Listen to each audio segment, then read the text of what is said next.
Hey guys, welcome to the 7-Figure Box podcast. My name is Andrew Frezza, and today we're going to be talking about the compound effect. And the compound effect is an idea that I first heard about through the book, The Compound Effect, which has become one of my favorite books and a book that I recommend for all gym owners out there, or really just anybody that wants to succeed at any level, personally or professionally. And also, we recently started a book club at CrossFit Palm Beach, and we're doing a coach's book club, and we're reading a book called Atomic Habits.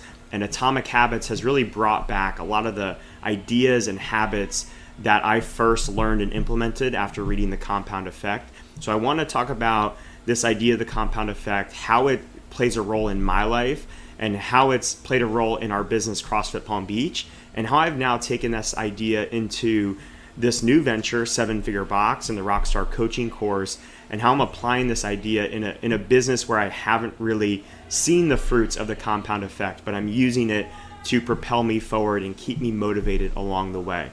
So, talking about the compound effect, at the base level, the compound effect is this idea that our habits and our results are going to compound with time. As long as we're putting in the effort daily, we're constantly trying to do things and iterate and try to make things a little bit better each and every day, our results are going to compound over months and years of work. And it's really hard for us to fathom how big those results are going to be years from now today, because we can't understand how massive this compound effect is. And in the book, The Compound Effect, they talk about the penny example, which is a really great example to understand this. So in the book, the question is, would you rather have $1 million in your bank account today, or would you rather have a penny every day that doubles every single day for 30 days, for an entire month?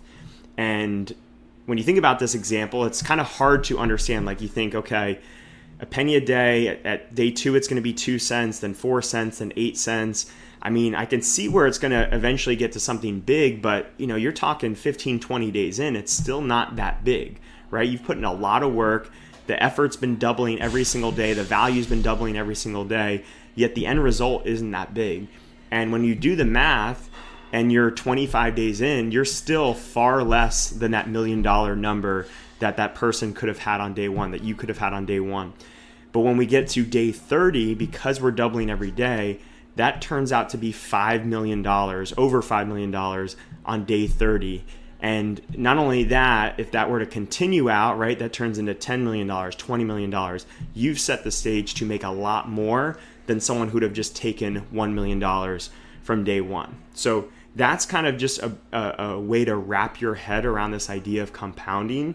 And I wanted to use our example, our own gym, to show you what this could look like in a business setting, in a gym setting. And the name for this brand, the 7-Figure Box, that originally came from hearing about Ben Bergeron in his box seminar, Business of Excellence seminar, back in 2013 when I first attended that seminar. And he was talking about CrossFit New England in Natick, Massachusetts, not a big city by any means. We're generating over $1 million a year in revenue. And I remember hearing that number and not even being able to wrap my head around it. But when I started to think about how that was possible, and I started to kind of 10x my thinking and start thinking about, well, how could we get from where we are today to that level? It just completely changed the ideas and thoughts that were coming into my head. And it forced me to become so much more creative and think differently about my business, that's where the name for this brand came from, the 7-Figure Box. It's not about necessarily hitting 7 figures, but it's about thinking differently about your business. So back then, our business in 2013, we only did $206,000 in revenue that year. That was our first year in business, our first full year in business. We started in December of 2012, and we hit $206,000 in revenue. So what Ben was doing at that point was over 5 times what we were doing in our little box. Take that to 2014, that jumped up to $277,000. So that was about a 34% increase from the previous year. From there, it went up to $334,000 in 2015. That was a 21% increase from 2014. Then we went to $510,000 In 2016, that was a 53% increase over the previous year. So we saw a nice jump again that year. And then in 2017, it jumped up to 672,000, which is a 32% increase. And then this year we just wrapped up, we just barely surpassed 7 figures in revenue, $1 million, and that was a 49% increase over the previous year. And I can tell you over the course of that time, even those numbers sound really large in terms of the increase, the percentage increase, there was very few times where we really felt the effects of the compounding in the moment. There was many times where we felt like we were going backwards. There's times now where we still feel like we're going backwards at times. But over the course of months and years, we realize we are moving forward. The business is getting better. And it's important to understand that and celebrate it, and then also realize how this really amasses with the compound effect over time. So once we understand what the compound effect is and realize that those percentages become massive over time, it can really start to affect now the actions that we put in on a daily basis in a good way. Okay, and one of the concepts that I want you guys to kind of piece together with this compound effect is this idea of the minimum effective dose or the minimum sustainable dose. So Tim Ferriss talks a lot about this in his 4-Hour Work Week and 4-Hour Body. What is the minimum amount of work that we can put in to get the maximum amount of results? And when I think about this in our business, because usually we're starting new initiatives, is what is the minimum sustainable effort that I'm willing to commit to that's likely to have a noticeable result, okay? So notice that I'm not necessarily trying to have the greatest result.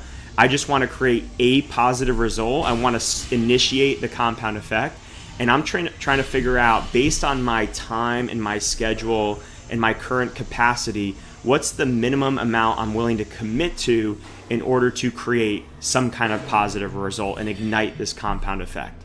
Okay, so recently, actually today, I just got off a call with a gym owner that's taking on our Rockstar Coaching Course.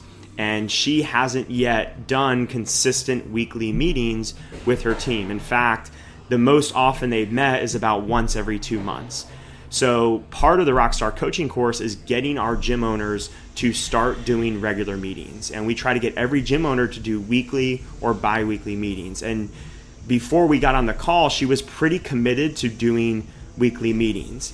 And I wanted her to understand that that was a pretty big jump from where she was today, and that it was much better for her to commit to a more minimal amount, which would have been bi-weekly meetings every other week. And then if all goes well, she can easily jump that up to weekly meetings. But if she starts at weekly meetings, it might become overwhelming. It might be hard for her team to commit to that.